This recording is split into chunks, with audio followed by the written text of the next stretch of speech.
I cannot forget that I was crowned Queen of the United Kingdom of Great Britain and Northern Ireland. I declare before you all that my whole life, whether it be long or short, shall be devoted to your service. That wish has never deserted me through a half-century, during which you have seen turmoil and tragedy. 1992 is not a year on which I shall look back with undiluted pleasure. Change has become a constant. Managing it has become an expanding discipline. The way we embrace it defines our future. London Bridge is down.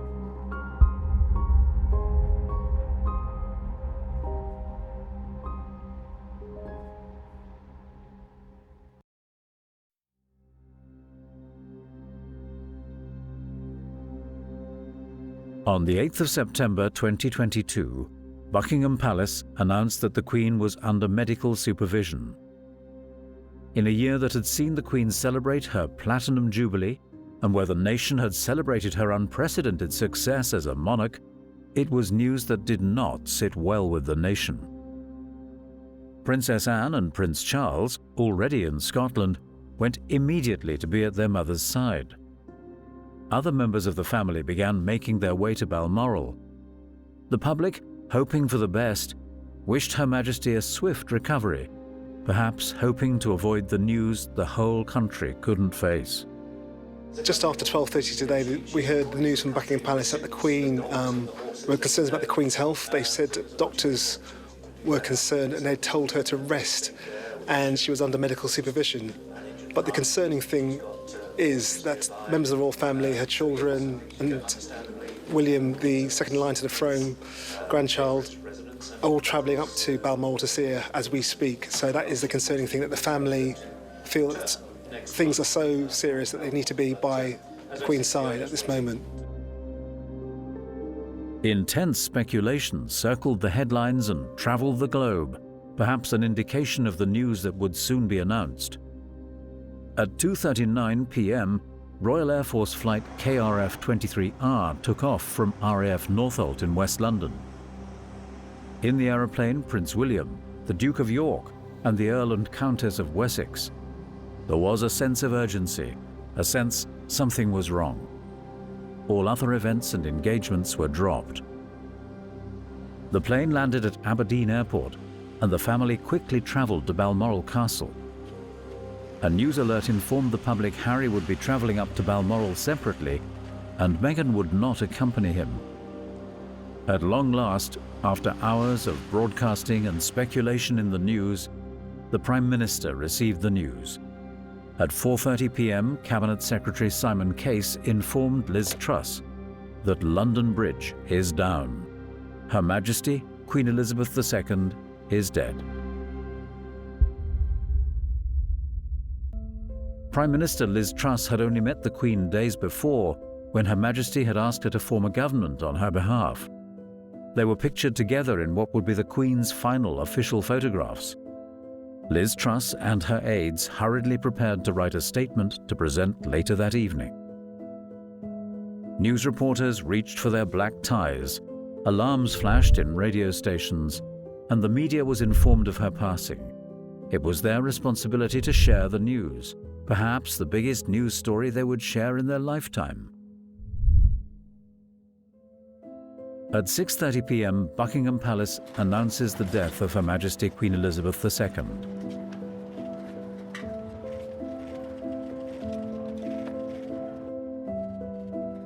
Buckingham Palace has announced the death of Queen Elizabeth II, the longest reigning monarch in British history. So let me just now repeat that statement from the royal household, which we have received in the last few minutes. It reads, "The Queen died peacefully at Balmoral this afternoon. The King and the Queen Consort will remain at Balmoral this evening and will return to London tomorrow."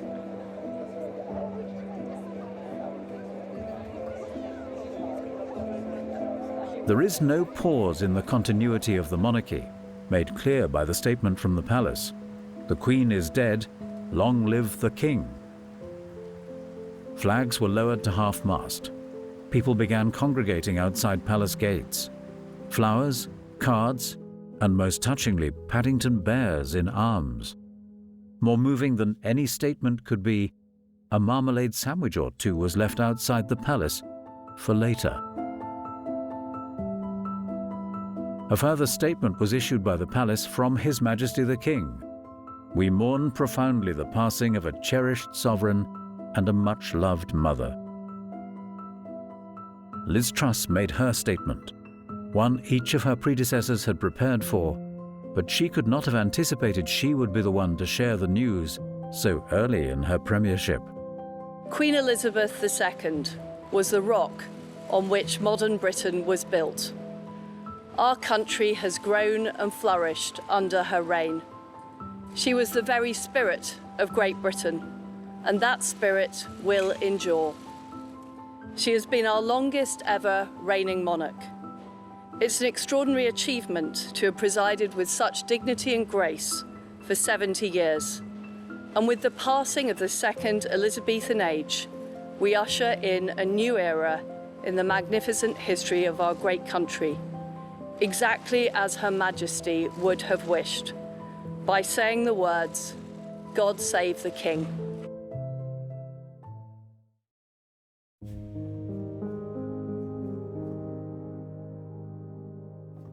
The new King and Queen, Charles and Camilla, left Balmoral on Friday the 9th of September. One of his first duties, to meet with his new Prime Minister, Liz Truss. For the newly elected Prime Minister to serve two monarchs in her first week of service must have been a challenging introduction to the job. Flags across royal and governmental buildings flew at half-mast. Westminster Abbey, St. Paul's Cathedral and Windsor Castle began to toll their bells. Gun salutes were fired for each and every year of the Queen's life in Hyde Park and other stations. The King's most significant duty that day, to address his people. In his first televised address, he paid tribute to his mother and pledged his duty to service. Impeccably written and delivered, Charles showed for the first time the stoic and compassionate monarch he would be. She made sacrifices for duty.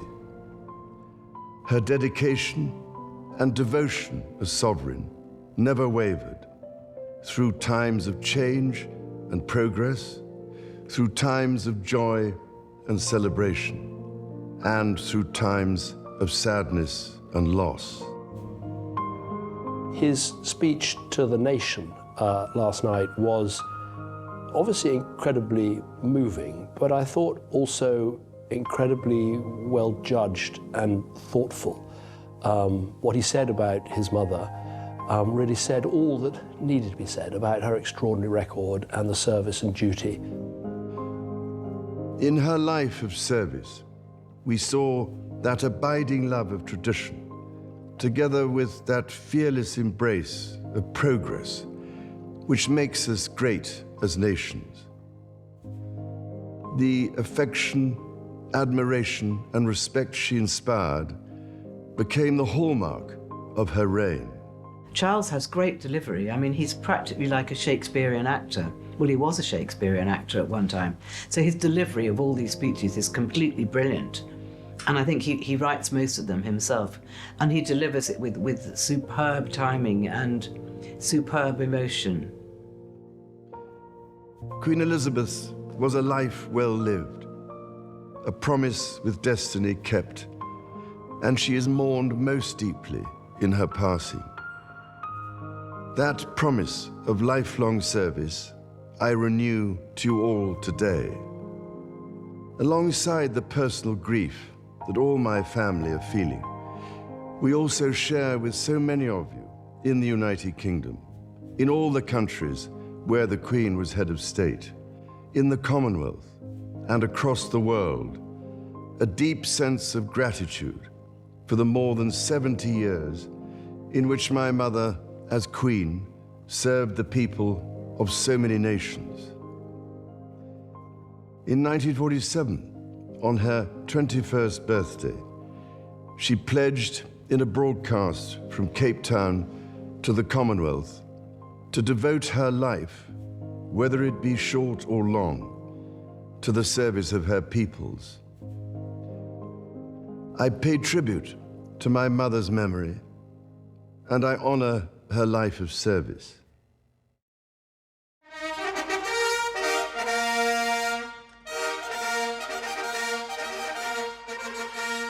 Outside the royal court, the state trumpets sound. Before rolling news, the role of this part of the ceremony was to spread the word to a waiting nation. The Prince Charles Philip Arthur George is now, by the death of our late sovereign of happy memory, become our only lawful and rightful liege lord, Charles III. God save the King! One of the most significant days for any monarch is when they are proclaimed king or queen. At St. James's Palace, the Accession Council met. A moment in history captured as all the late Queen's former and current living prime ministers gathered, watching this historic moment. My mother's reign was unequaled in its duration, its dedication, and its devotion. Even as we grieve, we give thanks for this most faithful life. This event has happened in one form or another since Anglo-Saxon times, so you felt you were part of an extraordinary historical event.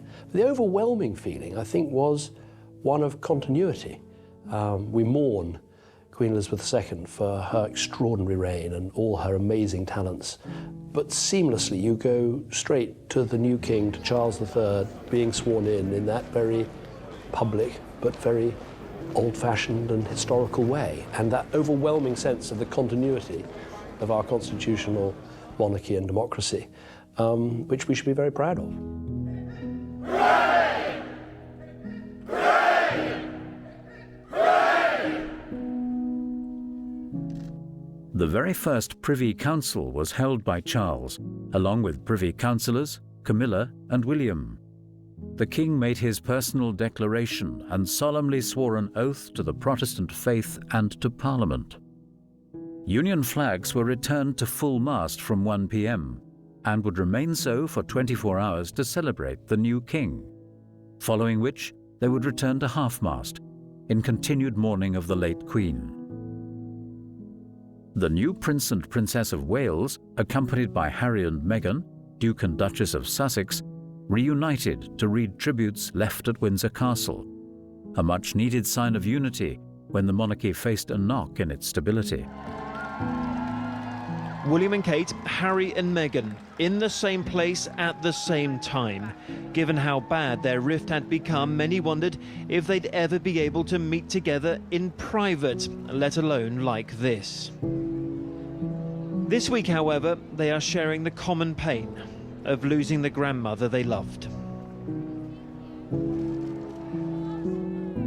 It was, according to a royal source tonight, Prince William who asked his brother if he and Meghan would join them here. And both sides clearly agreed that their family, perhaps also the nation right now, needed to see this.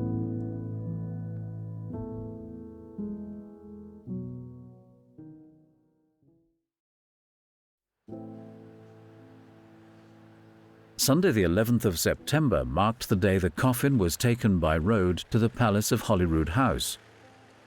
In Operation London Bridge, the Queen wished for the Princess Royal to accompany the coffin on its journey. Operation Unicorn was in place for the event she would pass away in Scotland. Balmoral was known to be one of the Queen's favourite residences. From a young child, she enjoyed holidaying in the Highlands. She enjoyed visits to the local shops, and being a member of the church, she became an important member of the community. As the hearse left the gates of the castle, the streets were lined with the people who'd come to know her as one of their own. They watched, in blessed memory, a pillar of strength and continuity, not just to the country, but to their community. In Holyrood House, the coffin was placed in the throne room, where staff could pay their respects to the late Queen. Proclamations were read in Scotland, Wales, and Northern Ireland.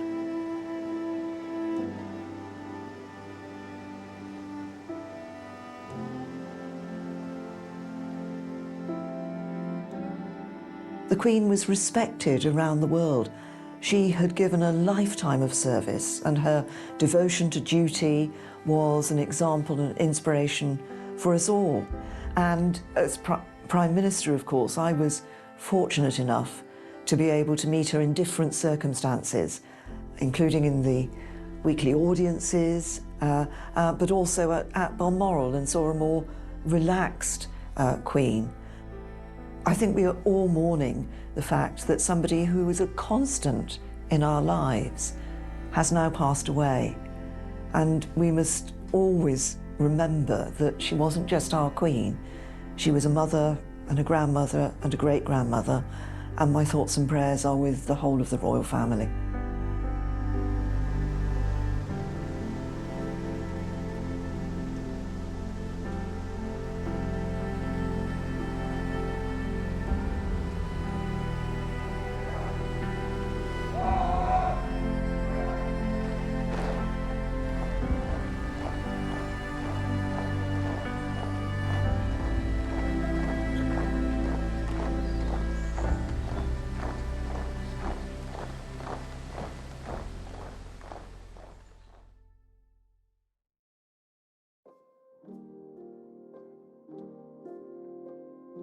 Back in London, the King and Queen visited Westminster Hall. The Houses of Parliament expressed their condolences. The new King made his first address to Parliament. Before the King flew to Scotland this morning, both Houses of Parliament had gathered in Westminster Hall to present their addresses of condolence and loyalty to the new monarch. Much of the ceremony and procedure that's followed the death of the Queen is ancient, albeit unseen for 7 decades. This one is new. In the past, such addresses would have been presented in private. Members of both Houses of Parliament gather here to express our deep sympathy for the loss we have all sustained in the death of our Sovereign Lady, Queen Elizabeth. We have seen that this is a loss that is felt around the world. Deep as our grief is, we know yours is deeper.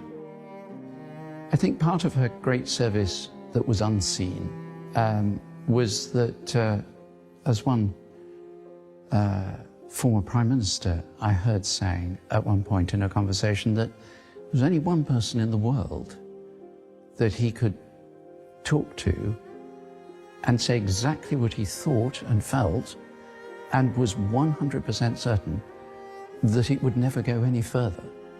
And that was Her Majesty. If I asked her for her view on an issue, she would give it carefully, but she would give it. And if I asked her about things that were to do with where the British people might be, or what she thought was the state of British opinion, you know, she had a very shrewd sense of where the centre of gravity was. Oh, well, any Prime Minister who didn't listen to the Queen's views was a very foolish man or woman indeed, because she had an historic memory, longer than any civil service advisor. And she had a great understanding of how people lived, and was very interested in what government policy meant for the lives of people in different parts of the country. That was something about which she was concerned and about which she would ask questions. So you got a very clear idea from an intelligent, well-informed person about how some of the policies might be received and what their implications might be. And that, to politicians who can often be locked in the narrow world of Westminster, is easy. It's very easy to find yourself blocked off from opinion that once you would have been familiar with. And the Queen was one outlet where sometimes something was said that brought you back to realize exactly what something may mean. And I don't think there is a single Prime Minister who has worked with her who wouldn't say the same thing. Visits by American presidents have been memorable landmarks in my reign. Unlike in the United States, The British head of state is not limited to 2 terms of 4 years. And I have welcomed no fewer than 7 of your predecessors. In the very hall where an earlier Parliament had put an earlier King Charles on trial for his life, the King spoke of the inextricable link between Crown and Parliament in a constitutional monarchy. Parliament is the living and breathing instrument of our democracy. That your traditions are ancient, we see in the construction of this great hall. While very young, her late Majesty pledged herself to serve her country and her people, and to maintain the precious principles of constitutional government which lie at the heart of our nation. This vow she kept with unsurpassed devotion. She set an example of selfless duty, which, with God's help and your counsels, I am resolved faithfully to follow. In this very hall on Wednesday, the Queen's coffin will be brought to lie in state for the 4 days leading up to her funeral. It will be a chance for hundreds of thousands to file past and pay their respects.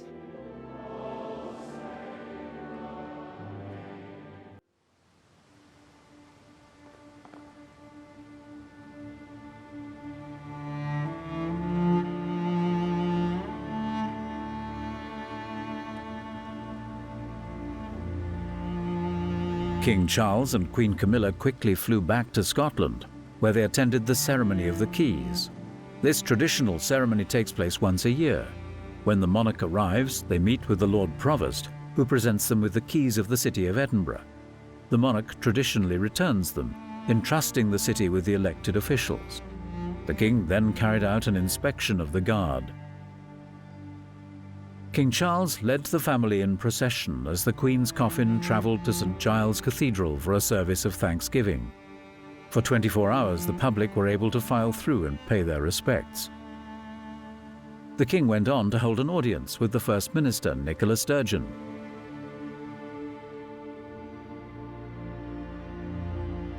This is a moment of acute loss and profound sadness. It is also a moment of enormous significance. The passing of Queen Elizabeth marks the end of an era. Our nation is in mourning. My heart and my thoughts, and I know those of people across Scotland, are with the royal family at this deeply sad moment.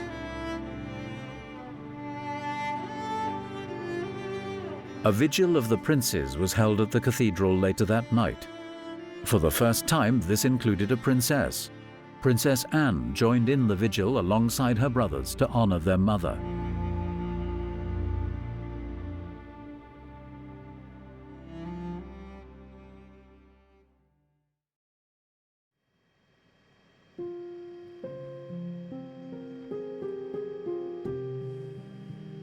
Queen Elizabeth makes her final journey. In an RAF aircraft, accompanied by the Princess Royal, her coffin was flown to London.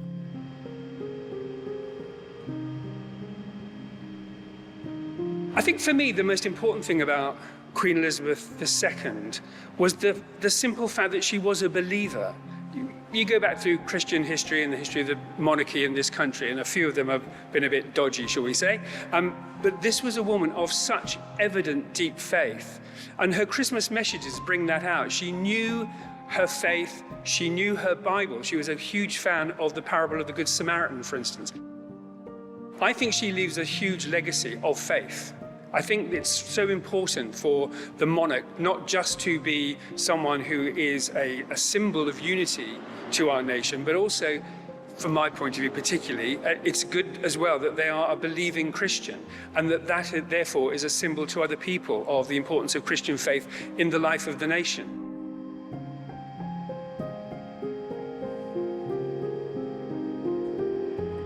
The period of national mourning and reflection that we go into is important for two reasons. First, as a mark of respect for a truly exceptional life, and of course for the royal family, but also as a moment of true reflection on what Her Majesty the Queen taught us, what she gave us. Because as we go forward from here, it will be important to understand that. In a world that is ever-changing and very volatile, she provided constancy and consistency for the British people. And those are qualities that we all need to learn to value more. She defined the national character in most of the last century and in this, what it is to be British. That mix of stoicism and a sense of humour, a great basis on which anybody can face the ups and downs of life, but also stern and serious, yet warm and generous at the same time. That's Queen Elizabeth II as I remember her.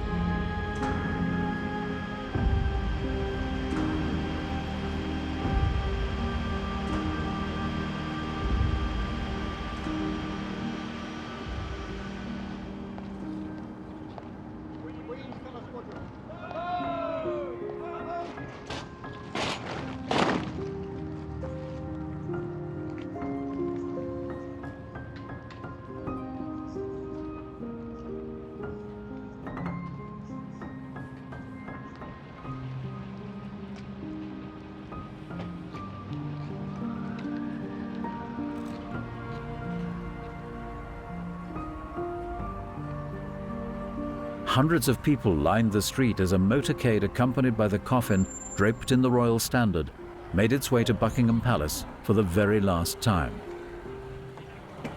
The hearse was illuminated.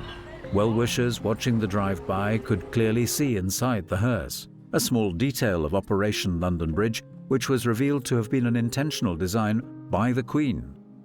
In her life and in her death, as she had said herself, she must be seen to be believed. You're clearly very, very sad. Tell me how you're feeling right now at this news. Just touched with the whole situation, you know, you don't think you will be, but she's been part of my life forever.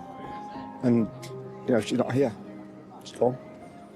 And, you know, you hope, but you appreciate that, you know, her age, it was expected at some point, but even when it happens, it's still a shock. And that's what I'm feeling now. Just got that feeling the way I feel.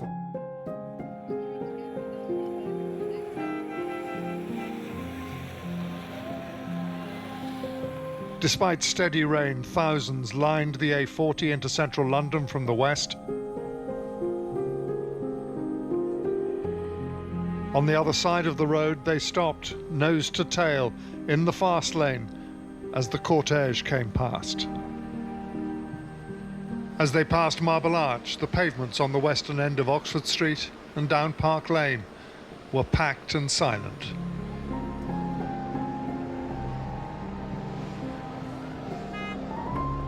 Rounding the Victoria Memorial in front of Buckingham Palace, the crowd was dotted with hundreds of tiny lights as people lit her way home with the torches on their phones.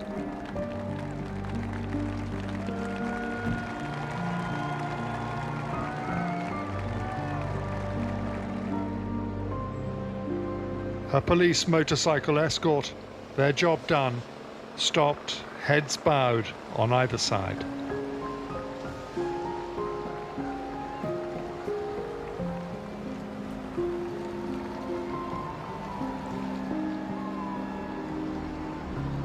Inside the palace, her family were waiting to receive her, children and grandchildren, gathered for a last private evening, before her coffin is taken in procession back into public view for the lying in state in Westminster Hall tomorrow afternoon.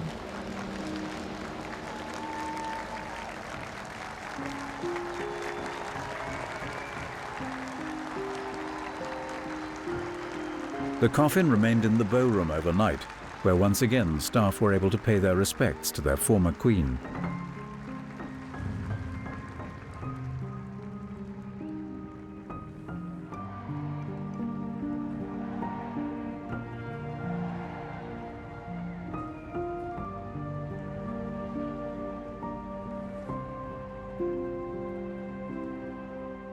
King Charles continued his four-nation tour, travelling to Northern Ireland with his wife and Queen Camilla. They visited Hillsborough Castle to view a special exhibition about the Queen's association with the area. After meeting with Northern Ireland Secretary Chris Heaton Harries, they attended a service of prayer at St Anne's Cathedral before heading back to London. That evening, a rehearsal of the procession from Buckingham Palace to the Palace of Westminster took place to ensure the immaculate standard of pomp and ceremony would be met. You'll be a wonderful king.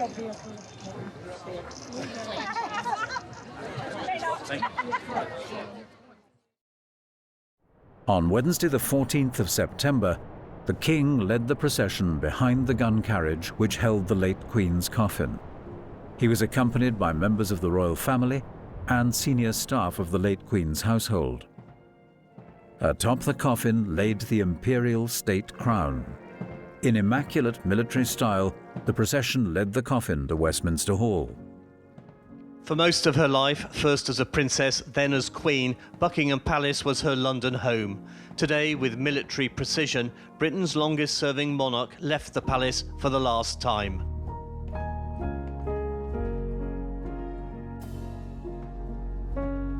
The Queen's coffin, draped in the royal standard and with the imperial state crown on top, was taken slowly through the palace gates aboard a gun carriage. Behind walked the King, his sister and brothers, and behind them the Dukes of Cambridge and Sussex.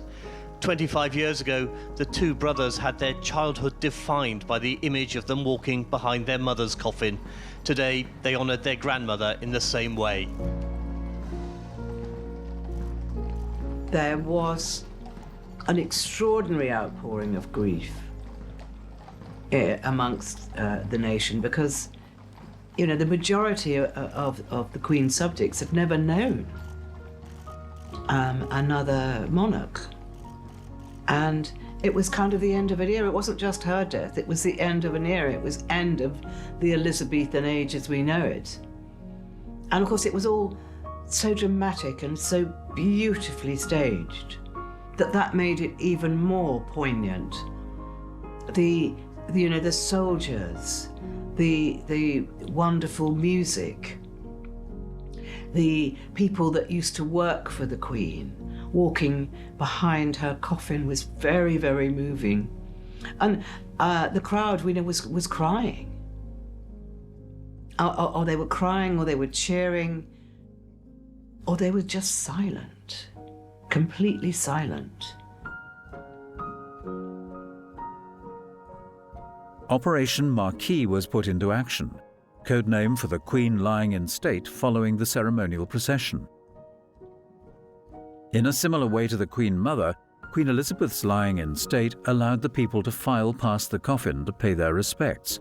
The process of managing this, codenamed Operation Feather. In an unprecedented turn of events, the sheer number of people who wished to pay their respects resulted in a queue unlike any in recent history. People waited in line for several hours in the cold and rain just to have a few precious moments to say goodbye to their Queen. The queue for lying in state at Westminster Hall became a story in itself because the people were queuing for 10 hours, 13 hours, even longer. And it was cold. And the queue was almost the story more than the actual lying in state. Thousands of dawns have broken over Westminster, but very few have broken on a day quite like this. Here to witness it, hundreds of people willing to sit through the rainy night to pay their last respects to the Queen. But I haven't had any sleep. The adrenaline kicks in, I think. Patricia spent the whole night in the queue. She was saved from sleeping on the wet pavement by a local resident. He was really kind, our guardian angel, because it fell down with rain. She's described you as a guardian angel. Not at all. The guardian angel of the country is over there. By mid-morning, those who braved the night were being joined by others hoping not to queue for so long, from the elderly to the very young, each with their own reasons to come. This is the only monarch I've known for the whole 10 years of my life. Because this is history, so I just want to kind of just try and be a part of it. People keep coming in their hundreds of thousands to honour two British traditions, the Queen and the queue. Everyone was so friendly and so of one mind. There was a wonderful feeling of unity. And people that did queue for sort of 13 hours and things said actually the queuing was part of the whole experience.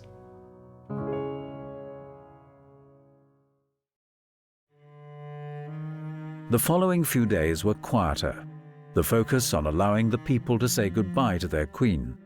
The queue continued to grow, and preparations for the funeral took place. Rehearsals of the funeral procession began to take place, and tributes continued to be made from all over the world. This was a leader who truly led by example.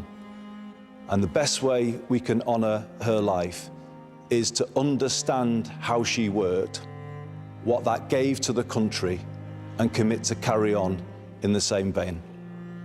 I think everybody throughout the country respects what the Queen has achieved. No monarch has lived longer. No monarch has had such a force of personality that is esteemed and respected across the whole world. And it's the whole world that is in mourning because she was a compassionate, dedicated, wonderful public servant, and nobody will ever forget the contribution she's made to our country and to our constitution, and indeed her contribution to the world. She was a peacemaker. She brought people together. She listened to people. She never told you what her view was on any partisan issue. She wanted people to come together, and she did bring people together. And the great achievement of her reign as the longest serving monarch is the utter respect, the overwhelming respect that every leader in every part of the world I know felt for her and is mourning her this evening. And so it was. Moments like these, years in the planning, still unfolding 8 days on from the Queen's death.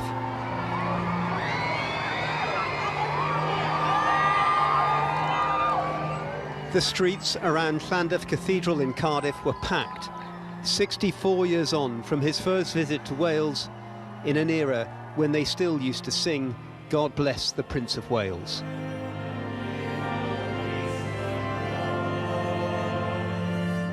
The King and Queen Consort listened, the Prime Minister nearby, as the Archbishop of Wales paid tribute to the late Queen. He talked of her ability to influence through soft power. Prime Ministers found that she was a trusted confidant. Her attention to matters of government, her knowledge of world events, and the longevity of her reign gave her an unmatched perspective and ability to see the distant scene. On Friday the 16th of September, King Charles visited Wales, where he addressed the Senedd in Welsh. Oedd bod yn dywysog Cymru mor hir. Yn awr, bydd fy mab William yn derbyn y teitl. Mae ganddo ef gariad dyfn at Gymru. That ancient title, dating from the time of those great Welsh rulers, like Llywelyn ap Griffith, whose memory is still rightly honoured, I now pass to my son William, whose love for this corner of the earth is made all the greater by the years he himself has spent here. Earlier that day, the King and Queen attended a remembrance service at Llandaff Cathedral in Cardiff, after which they meted and greeted well-wishers. This was the final trip of the Home Nations tour, after which the King and Queen returned to London. The second Vigil of the Princes was held in Westminster Hall. The Queen's 4 children in military dress stood solemnly in silence to honour the former Queen, their late mother. On Saturday the 17th of September, state officials began to arrive, many of which went to Westminster Hall to pay their respects. We've had an opportunity to meet with an awful lot of consequential people. But I can say that the ones who stand out in your mind are those whose relationship and interaction with you are consistent with the reputation. When the Queen had us to the castle for tea and we were joking crimpets, she kept offering me more. I kept eating everything she put in front of me. But she was the same in person as her image. Decent, honorable, and all about service. And our hearts go out to the royal family, King Charles and all the family. It's a loss that leaves a giant hole. And sometimes you think you'll never overcome it. But as I've told the king, she's going to be with him every step of the way, every minute, every moment. And that's a reassuring notion. The queue only continued to grow in length, and the spirits of the people stayed strong. Such an important and historic moment. People travelled from all corners of the globe to bid Her Majesty goodbye. It's just a table of snacks and sugar to keep you going.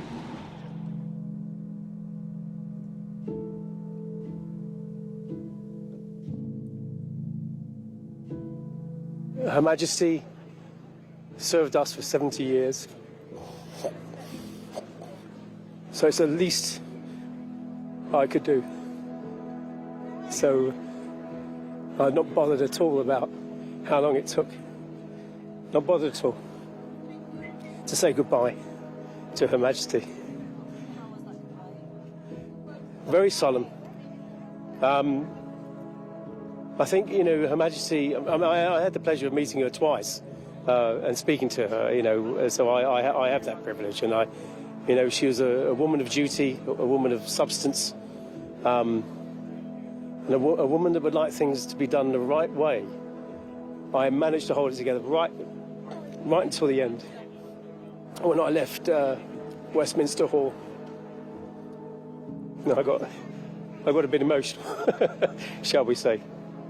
And it is just, it's very special for me. I mean, I've been in the Navy a long time, nearly 45 years. So I served Her Majesty for 44 years, 9 months and 4 days.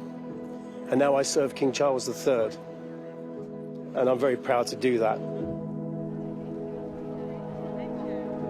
A third vigil was held, but this time by the late Queen's grandchildren. A first for royal vigils, and a moving moment for the grandchildren and the public lucky enough to be in the hall as the Prince's vigil took place. On the eve of the state funeral, the King, not short of duties to attend to, met with Prime Minister Liz Truss and then Prime Ministers of the Commonwealth realms. He later hosted a reception at Buckingham Palace for the heads of state. After thousands of people filed through the queue, a statement was released announcing the closing of the queue. The public began to ready themselves for what lay ahead, setting up their chairs and wrapping up in blankets, attempting to find the best vantage point for one of the most significant moments in modern history. At 8 p.m., the streets drew quiet, a minute's silence to reflect on the life of the late Queen.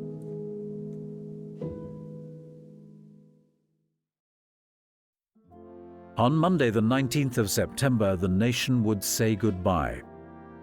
In ceremonial splendor, the late Queen's coffin traveled from Westminster Hall to Westminster Abbey. Over 2,000 people filled the Abbey, from world leaders to politicians to foreign royals.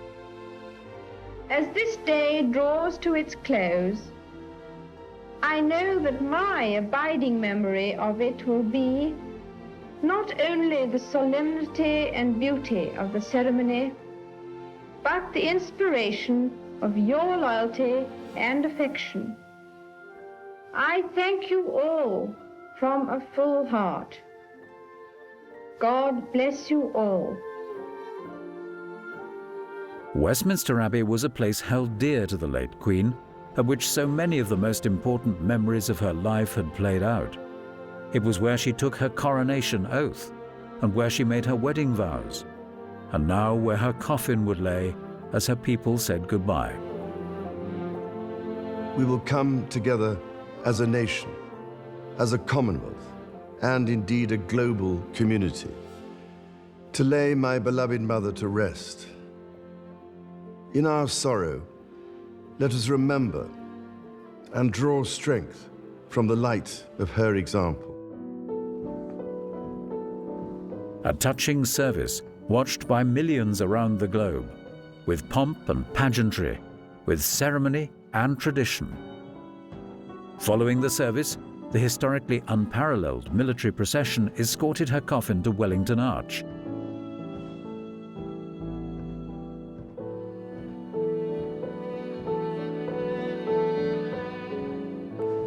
From there, the late Queen made her final journey to Windsor.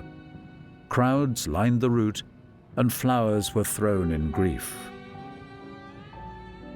In an intimate service at St. George's Chapel, the family and staff bid her a final goodbye. Everyone was together, and everyone had one aim, and that was to say goodbye to the Queen, who in many cases was a close friend. And it sort of really drove it home that there was this wonderful, humble woman who was no longer there. In the George VI Memorial Chapel, beside her late husband and strength and stay, Prince Philip, Queen Elizabeth II was laid to rest. With her mother, father, and sister too, us four were finally reunited. Her duty fulfilled, she rests in peace. The end of the second great Elizabethan age. On behalf of all my family, I can only offer the most sincere and heartfelt thanks for your condolences and support. They mean more to me than I can ever possibly express. And to my darling Mama, as you begin your last great journey to join my dear late Papa, I want simply to say this: thank you. Thank you for your love and devotion to our family and to the family of nations you have served so diligently all these years. May flights of angels sing thee to thy rest.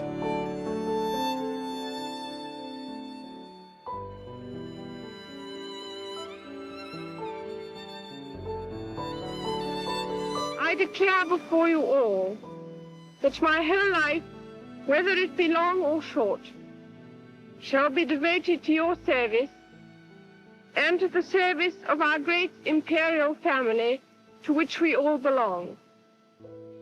But I shall not have strength to carry out this resolution alone unless you join in it with me, as I now invite you to do. I know that your support will be unfailingly given. God help me to make good my vow, and God bless all of you who are willing to share in it.